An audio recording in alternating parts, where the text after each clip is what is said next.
Right, let's start with Salah for this segment because we have to. Like you said, it's one of the greatest seasons of his career. It might turn out to be actually the best of all, considering he's 32, half contract in June. This is pretty remarkable in itself. 17 goals. Just I give you the stats. I know you know them before. People who have forgotten, he's played 18 Premier League matches so far, so every single one of them, bar one. Oh no, the one that he hasn't played is the Everton game that was postponed. But he's played in every single game. Started every of those 18 games. Scored 17 goals in the Premier League and 13 assists, which is 30 goals involvement in his first 18 games of the season. I think he's a new record for Premier League era. Luis Suarez had reached 30 goals involvement in 19 games for Liverpool in 13-14 or something like that. How good is that? Those numbers just don't make sense. Especially because, let me again go on another history lesson. Was it not at the end of last season where the last time Liverpool played West Ham, Salah was arguing with Jurgen Klopp on the side? He was a sub. He was a substitute. Yeah. And there were some people who were making the case that Salah should leave. Yeah. He was a little bit out of form, felt like things weren't quite right. And now you fast forward to this moment, and this is the start of the season that he's had with 6 months left on his deal now. Yeah. He's one of the best players I think the Premier League's ever seen. I think people can always try and make a case for somebody else and so on, but for the sheer number of goals that he's scored and the impact he's having, and you say 32, well, some people maybe a year ago said, "Oh, his legs are going." Do his legs look like they've gone? No, but what's true is that you don't know when they will go at some point. It's inevitable. But they might. But when his legs go, they might go to make him look like a normal player. Yeah, true. I see that's what the you thing. mean. The drop down from where he is at is to make him seem like others. But then at that point, he's still got all the skill and technique and the mentality to still make a difference. So as I see him play, I've been as a player from back when I was playing all those years ago, even though I'm in my not 30s, that long ago. Come on. Salah would be the type of player where if I was to be playing Liverpool, I would hope to not see his name on the team sheet. Really? Yeah, and as you're playing in the game, there's always going to be a moment where he will have you 1v1, and you might do well the first time, but there's going to be a second time, there's going to be a third time, there's going to be a fourth time, and he's so good with his finishing, with his sort of desire to score. And what people sleep on, he's strong as well. Yeah. He's quick, he's strong, he's technical. When he takes his shirt off, you see, Okay, if you're looking. No, I'm just saying. I'm joking. But he's very, very sturdy, and he's always going to have a say in the game. So for as good as Liverpool have been this year, his goal tally is far higher than anybody else's. Yeah. He is their clutch player in those big, big moments.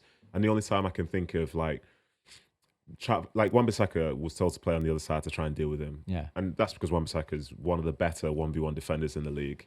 But also, is it because, just before you continue, as a right-footer defender playing on the left and Salah being on the right as a left-footer coming inside the law onto his left foot, it comes onto your strong foot, you'd say technically. So. You'd say so. That's the idea.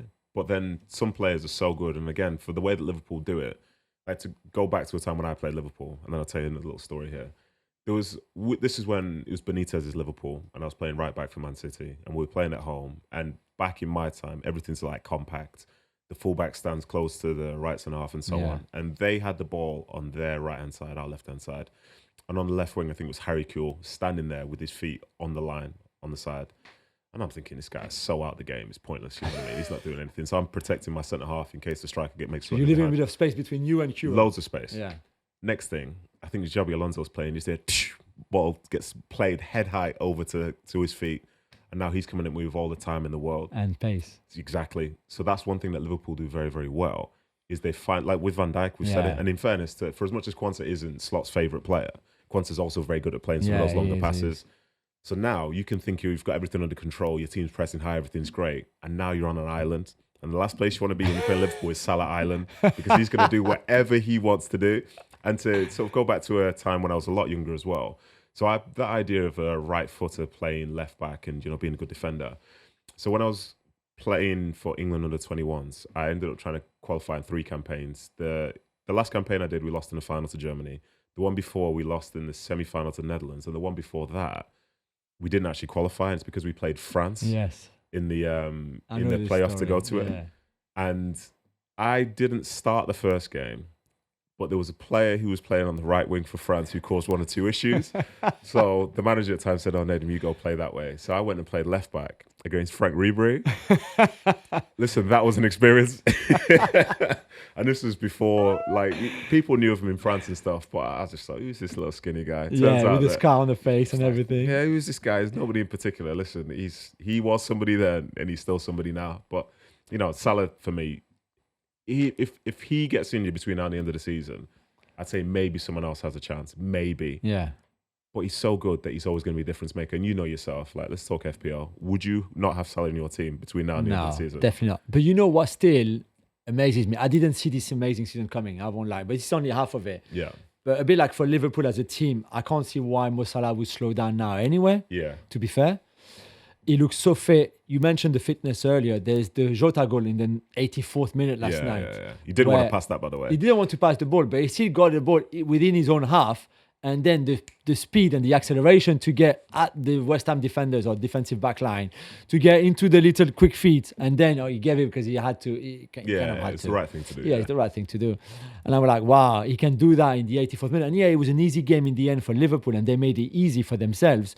But he still had that kind of energy in the 84th minute at 32 in December, at the end of December. And I'm like, wow. Do you know? Just before, what surprises me, the 17 goals in 18 is capable of doing that. Haaland can do it too.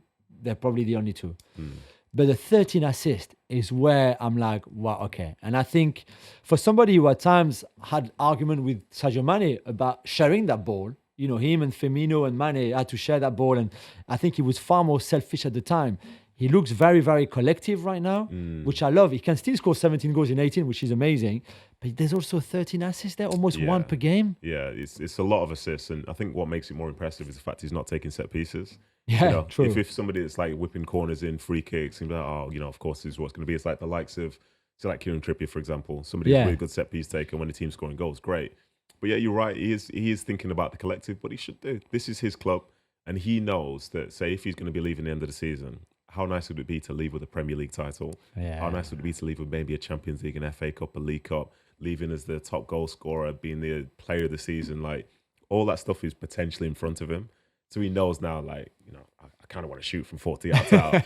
But here comes Jota making a good run in behind, and that's the right decision. Yeah, you just enjoy yourself, because I've got my goals already. So you said he might leave in at the end of the season. He's now free to talk to, well, from the 1st of January, he will be able to talk to any clubs as a free agent.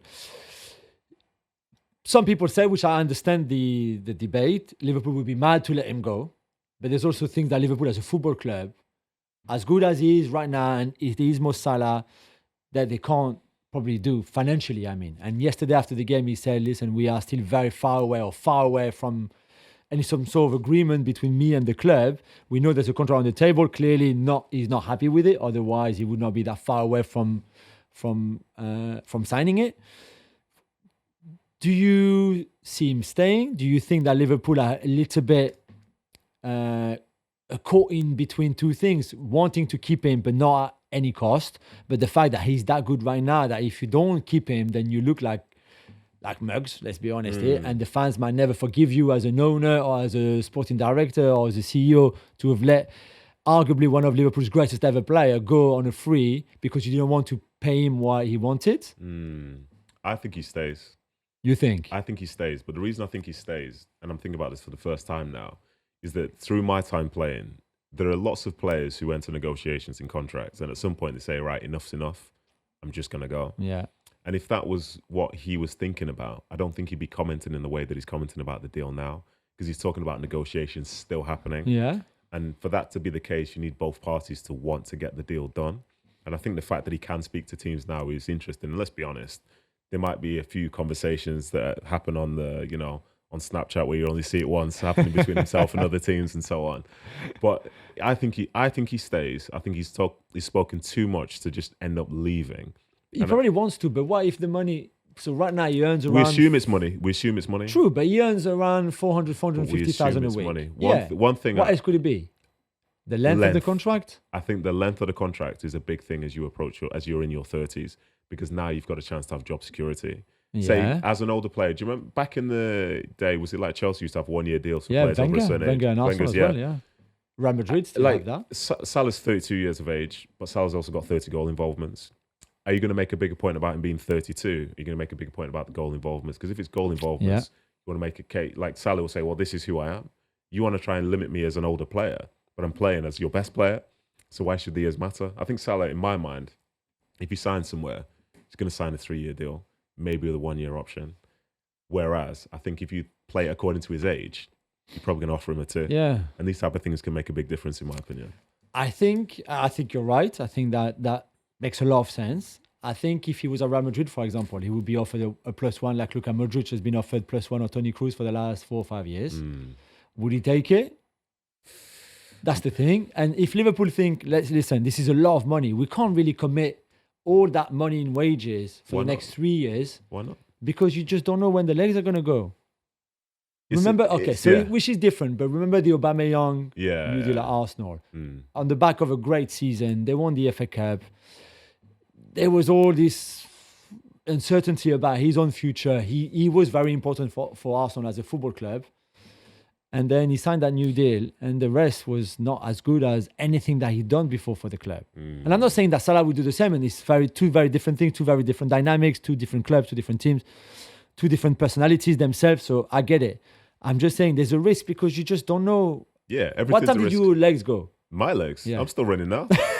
Yeah, that's the God's honest truth. Sorry, so your legs have never gone, but they might have gone. Yeah, you change the way that you are physically, but I think when we look at someone like Salah, like if he gets a fraction slower, how big is his impact still going to continue to be? You made a good point before. You know he will still be very good, and he can still reinvent himself in a different type of player. I think in my mind, my concern for Liverpool is that say if Salah leaves in the summer, who do you replace him with? Because it's not Chiesa.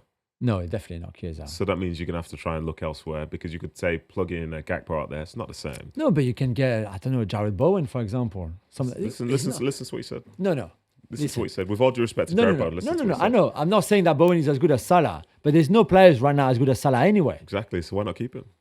But because if he doesn't want a 1-year deal or 1+1, then could you really, if you're the Liverpool owner and this is a business for you.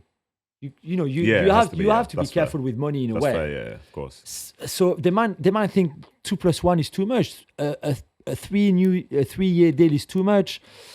I don't know. I think it's great. I think it's fascinating. Yeah, and I think to be honest, a perspective which we don't talk about is say if he doesn't stay at Liverpool, where does he go? I mean, I'll have him in Paris every day. Do you think Paris would get him? Yeah. I mean, I think they would be super keen, of course. I think there's a lot of clubs who would be super keen. Yeah, I think there's a difference between being super keen and being super able to do it, though. True, but financially, not many clubs are able. And that's the point. So maybe that's why Liverpool hold a bit of leverage over Salah because they know that if he wants some of his best football and come the end of the season, if they win in the Champions League, for example, where else are you going to get that? Yeah, that's true. So it's interesting.